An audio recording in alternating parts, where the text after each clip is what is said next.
देव। एक नाम जो 20 साल पहले कला की दुनिया में एक तूफान की तरह आया था और फिर एक राज की तरह खामोश हो गया। वो एक संग तराश था। लोग कहते थे वो पत्थर में से रूह निकाल लेता है। उसकी बनाई मूर्तियां बोलती थीं, सांस लेती थीं। फिर एक दिन उसने अचानक सब कुछ छोड़ दिया और खुद को अपनी वर्कशॉप में कैद कर लिया। 20 साल एक लंबा अरसा होता है दुनिया के लिए, पर एक कलाकार के लिए शायद एक ही कृति को पूरा करने के लिए काफी होता है। एक दिन कला की दुनिया के सबसे बड़े, सबसे बेरहम और सबसे घमंडी आलोचक रजत शर्मा को एक खत मिला। खत पर भेजने वाले का नाम नहीं था, बस एक पता था। शहर से मीलों दूर एक वीरान पहाड़ी पर बनी एक पुरानी वर्कशॉप का।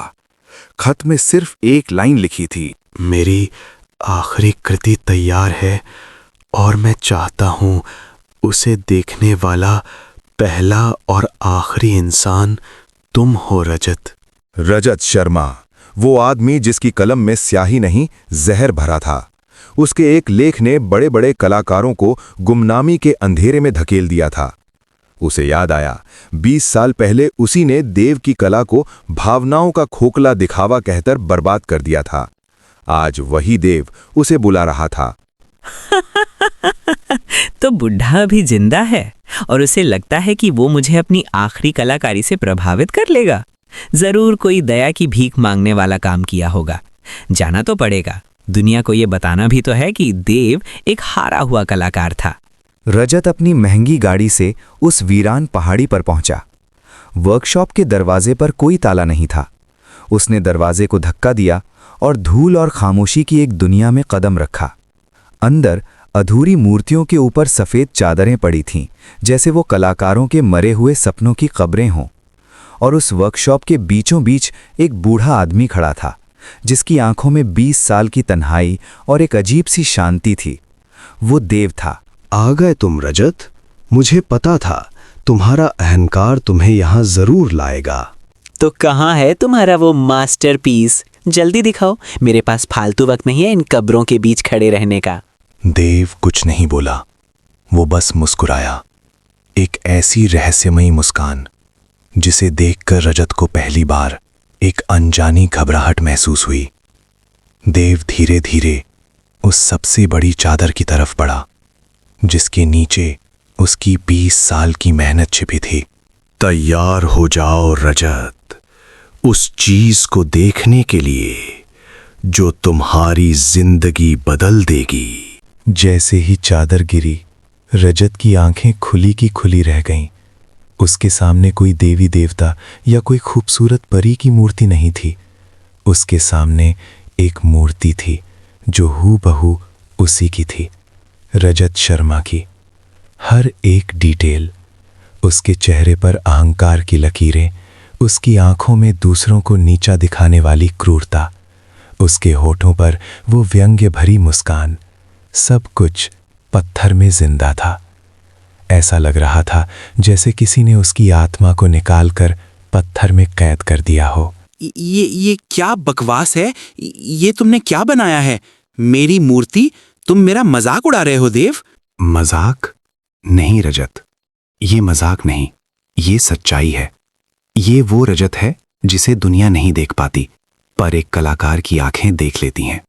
20 साल पहले तुम्हें कहा था मेरी कला में भावनाएं नहीं हैं, तो मैंने 20 साल लगा दिए तुम्हारी भावनाओं को पत्थर में उतारने के लिए।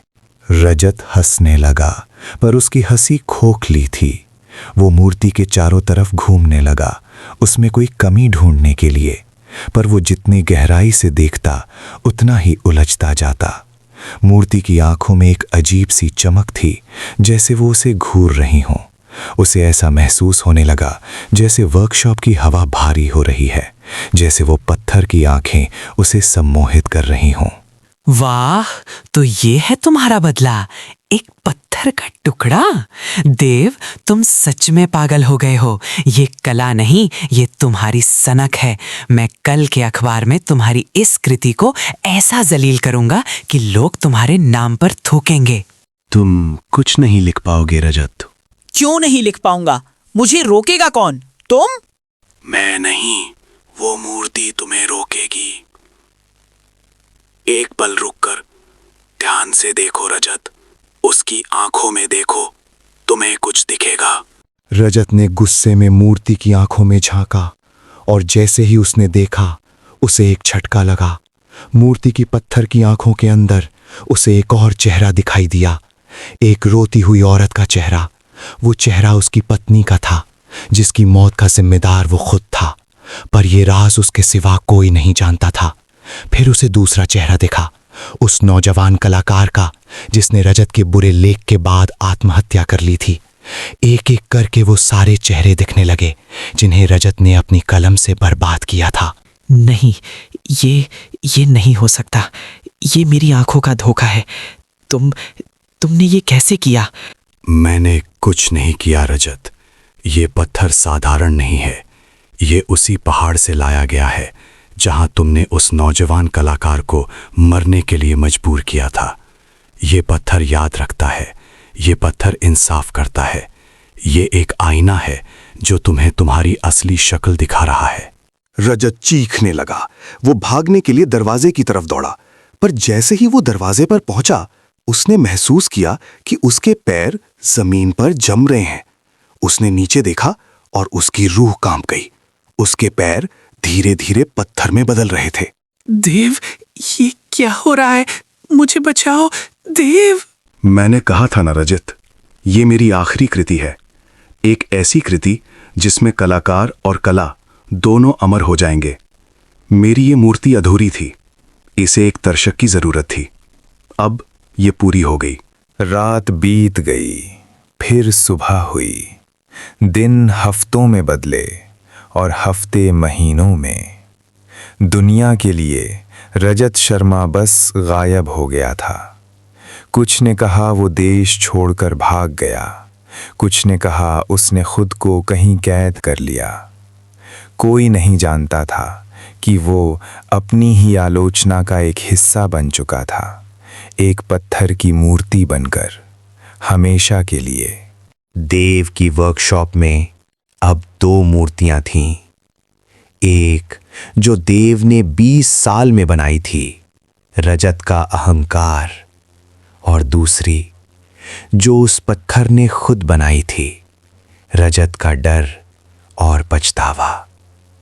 दोनों मूर्तियां एक दूसरे को घूर रही थीं, जैसे अनंत काल तक एक दूसरे के राज को कैद किए हुए हों। आर्यन को पुरानी कहानियों में यकीन था। उसे यकीन था कि देव जिंदा है और रजत शर्मा के गायब होने का राज भी यहीं कहीं दफन है। जब वो वर्कशॉप में दाखिल हुआ तो धूल और खामोशी ने उसका स्वागत किया और फिर उसकी नजर उन 2 मूर्तियों पर पड़ी। अविश्वसनीय, ये तो मास्टरपीस है। ऐसी कला तो मैंने कभी नहीं देखी। एक ही इंसान के 2 अलग अलग रूप, अहंकार और डर, ये कैसे मुमकिन है? आर्यन उन मूर्तियों की तस्वीरें खींचने लगा। वो उनके इतने करीब चला गया कि उसे उन पर जमी धूल भी साफ दिखाई दे रही थी। तभी उसकी नजर दूसरी मूर्ति, जो असली रजत था, के पत्थर के चेहरे पर पड़ी। पत्थर की आंख से एक दरार निकल रही थी और उस दरार से पानी की एक बूंद टपक रही थी, जैसे वो पत्थर रो रहा हो। ये क्या है? पत्थर रो रहा है? नहीं, ये मेरा वहम है। वहम नहीं, सच्चाई है बेटा। हर पत्थर के अंदर एक कहानी कैद होती है। कुछ कहानियां खुशी की होती हैं और कुछ पछतावे की। आर्यन ने देखा देव एक पुरानी कुर्सी पर बैठा था, बेहद कमजोर और बीमार। वो अपनी आखिरी सांसें गिन रहा था। आर्यन दौड़कर उसके पास गया। देव जी, आप जिंदा हैं? रजत शर्मा कहाँ है? क्या ये मूर्तियां? रजत शर्मा वो अपनी कला का सबसे बड़ा नमूना बन गया। मैंने उसे नहीं मारा बेटा, उसे उसके ही अंदर के जहर ने पत्थर बना दिया। वो पत्थर जादुई नहीं था, वो सिर्फ एक आईना था। मैंने तो बस उसे वो आईना दिखाया था। आर्यन देव की बातों में उलझ गया था। उसने देव के कांपते हुए हाथों को देखा और उसे एक झटका लगा। देव के हाथ धीरे धीरे पत्थर में बदल रहे थे। उंगलियां सख्त और भूरी हो रही थीं। देव जी, आपके हाथ, ये तो। एक कलाकार अपनी कला से अलग नहीं होता बेटा। जब वो पत्थर में जान डालता है तो उसकी अपनी जान पत्थर में समा जाती है। मैंने अपनी जिंदगी की सारी ताकत उस मूर्ति को बनाने में लगा दी, वो आईना बनाने में। अब मेरा काम खत्म हुआ, मेरी कृति अब अमर हो गई। ये कहकर देव की आंखें बंद हो गईं और उसका पूरा शरीर धीरे धीरे पत्थर की एक खुरदरी मूर्ति में बदल गया, जिसके चेहरे पर एक सुकून भरी मुस्कान थी। आर्यन उस खामोश वर्कशॉप में 3 मूर्तियों के बीच अकेला खड़ा था, एक अहंकार की, एक पछतावे की और एक संतुष्टि की। उसने अपनी जिंदगी की सबसे बड़ी खबर ढूंढ ली थी, पर वो उसे कभी लिख नहीं पाया, क्योंकि दुनिया को कौन समझाता कि एक कलाकार अपने जुनून में किस हद तक जा सकता है।